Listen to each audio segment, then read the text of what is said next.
Pernah nggak kepikiran, kenapa sekarang banyak orang sakit? Bukan karena kecelakaan besar atau musibah mendadak, tapi karena kebiasaan kecil yang diulang tiap hari. Bukan racun, bukan hal ilegal, tapi sesuatu yang kelihatannya normal. Junk food, rokok, alkohol, gula dan gorengan. Yang serem, semuanya legal, murah, gampang dicari, dan sering dianggap bagian dari gaya hidup. Masalahnya, pembunuh paling efektif itu bukan yang datang sambil teriak, tapi yang datang pelan-pelan. Sambil bikin kita merasa aman. Kalimatnya sederhana. Cuma dikit. Diulang hari ini, besok, dan seterusnya. Tubuh kita nggak pernah protes langsung. Dia nurut. Sampai satu hari, dia capek. Junk food, misalnya, cepat, murah, rasanya nagih. Tapi isinya kebanyakan sudah diproses berlebihan. Tinggi garam, tinggi lemak jahat, rendah nutrisi. Kita kenyang, tapi tubuh tetap lapar, zat penting. Akhirnya berat badan naik, tekanan darah ikut naik, jantung kerja lebih keras, dan kita heran sendiri, kenapa gampang capek padahal nggak ngapa-ngapain.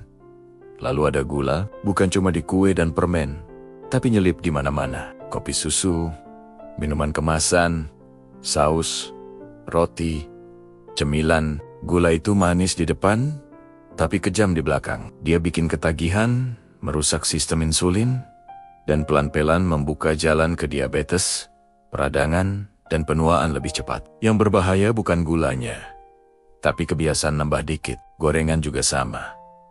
Kita semua tumbuh bareng gorengan. Masalahnya bukan gorengannya, tapi minyak yang dipakai berulang kali. Minyak capek ini berubah jadi sesuatu yang bikin kolesterol naik, dan pembuluh darah pelan-pelan tersumbat. Satu gorengan gak masalah, tapi kalau jadi teman setia tiap hari, badan kita yang bayar. Rokok lebih jujur lagi.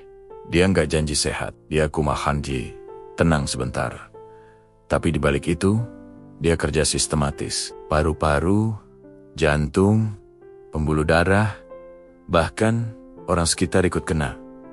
Rokok nggak membunuh cepat, dia sabar. Dan kalimat paling berbahaya selalu sama. Gue masih kuat. Alkohol sering dianggap pelarian. Minum buat santai, buat lupa masalah. Padahal yang terjadi, tubuh lagi sibuk netralin racun.